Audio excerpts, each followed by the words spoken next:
Domezin, près de Saint-Palais, 7h30 du matin. Il y a quelques semaines, la machine à café a repris du service derrière ce comptoir, redonnant vie au seul et unique bar du village. On reprend des habitudes qu'on avait avant. Le bar a été fermé pendant une bonne dizaine d'années. Je passe sur la place tous les jours et je vois la place remplie. Donc il y a du monde au resto et ça fait plaisir. Bonjour. Un café, mais aussi les journaux, le pain et surtout un peu de lien social retrouvé dans cette commune de 500 habitants. Il y a des petites habitudes qui commencent à se recréer. C'est important parce que c'est pas là où on gagne le plus d'argent, mais ça évite aux personnes de se déplacer sur la ville de Saint-Palais. On peut se garer beaucoup plus facilement.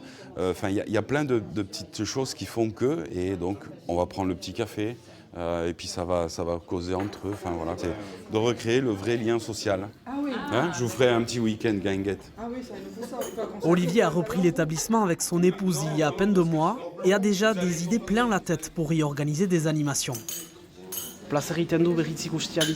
Eta irriaren ikustea eta aliaren ikustearen eta beste izan, ez dugu eta donapoleko emergentia, beste izan herrian ez da zen hori hartio eta aukerarik eta gertatzeko eta herritarrekin.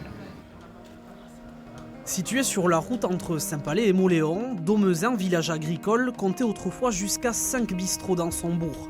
C'est pour ne pas laisser mourir son fronton que la mairie a décidé de racheter le dernier restaurant en ayant recours à l'EPFL, l'établissement public foncier local. C'est eux qui ont acheté le bâtiment pour un montant de 300 000 € environ. Pour des communes comme nous, c'est un bon système parce que c'est plus facile que de porter le projet soi-même. Une opération qui a permis à la mairie d'obtenir également des subventions et d'installer les nouveaux gérants via un bail. On est très contents, depuis l'ouverture. On tourne déjà très bien, on fait 20-30 personnes le midi et on commence à avoir également énormément de réservations pour des groupes, pour des assemblées. Donc que du positif pour l'instant. Si Domezin a su garder son dernier bistrot, ce n'est pas le cas d'autres communes. Ces dernières années, en Pays Basque intérieur, de nombreux établissements ont mis la clé sous la porte. Mon bistrot préféré, quelque part dans les cieux, m'accueille quelquefois au jardin du bon Dieu. C'est un bistrot tranquille où il m'arrive de boire en compagnie de ceux qui peuplent ma mémoire. Une fermeture de plus, c'est d'ailleurs la menace qui plane à Lecumberi, petit village de la vallée d'Ergaray sur la route de la forêt d'Irati.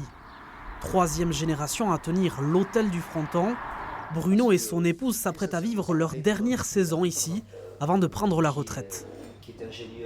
Depuis un peu plus d'un an, je pense, à peu près un an, on a fait savoir qu'on souhaiterait laisser la place à un repreneur éventuel. Oui. Dans ce genre d'activité, malheureusement, ils ne se bousculent pas. Je suppose qu'ils privilégient davantage le côté bord de mer. Bruno a pourtant consacré de lourds investissements pour mettre aux normes l'établissement et ses 10 chambres. Selon lui, l'affaire est tout à fait viable. Sur la vallée, c'est le dernier hôtel-restaurant. Nous, quand on est arrivé, il y en avait encore quelques-uns. On a l'impression que c'est une chute inexorable et moi, j'aimerais qu'on puisse enrayer cette situation en commençant rien que par ici, se dire pourquoi pas, parce que, bon, encore une fois, je suis convaincu, il y a la place de l'hôtel-restaurant dans la vallée. Pourvu qu'elle me conduise au bistrot des copains. Restaurant Chevar Negunon 5, ok, ça marche. Cucina en camioneta, je t'en Yo. À Mendionde, près d'Asparin, l'établissement tenu par la famille Etchebarne est une institution dans le village. Hôtel, bar, restaurant, mais aussi dépôt de journaux et mini-bureau de tabac. Ici, tout le monde s'y retrouve, des villageois aux ouvriers ou employés des entreprises alentours. On a beau être dans l'endroit idéal, si ce n'est pas l'humain qui porte le projet, ça peut rencontrer des difficultés. Après, les choses ont évolué dans les villages, la population a diminué dans beaucoup d'endroits. Et donc ce qui fait travailler maintenant un restaurant, je crois, c'est bien sûr le village en lui-même, avec des gestes quotidiens comme le café, les événements familiaux, etc. Mais il y a aussi l'économie qui est mise en place autour, qui existe, que ce soit l'agriculture, l'économie, le service. Et le tissu économique, s'il est en déclin, le restaurant ou les restaurants de village seront en déclin aussi. Allez, Milia Chirili, Sayoik.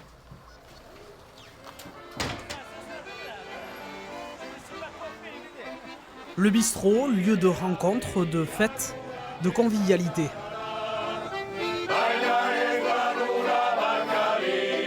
À La Ressort, voilà une adresse qui rassemble toutes les générations. Après avoir géré des restaurants à Paris et à Anglet, Julie et Vincent ont pris les rênes il y a 3 ans de l'auberge Alda Boudois et ont réussi le pari de dynamiser tout un village. Des amis proches d'ici du village nous avaient dit, vous savez, c'est un village compliqué, ça fait un moment que le village se meurt un petit peu, tout ça. Donc, mais bon, on avait envie de tenter l'expérience. Le pari, c'était déjà de pouvoir créer un restaurant et de prendre le relais d'Antoine Bilibia qui avait auparavant, qui était une bonne table. Maintenant, ce qui s'est passé ici, c'est au-delà de toute espérance. C'est vraiment exceptionnel de voir maintenant un lieu qui vit autant, qui bouillonne autant tout au long de la semaine et de l'année. Un succès tel qu'en 3 ans, l'auberge est passée de 2 à 14 salariés.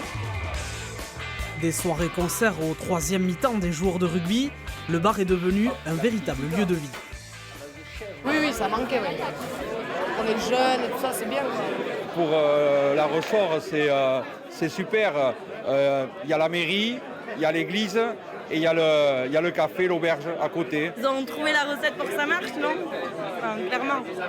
Clairement, s'il y a autant de monde, même ce soir, ça veut tout dire pour nous. Alors désormais, pour les habitants de La Ressort, les week-ends et soirées à Bayonne ou Biarritz, c'est du passé.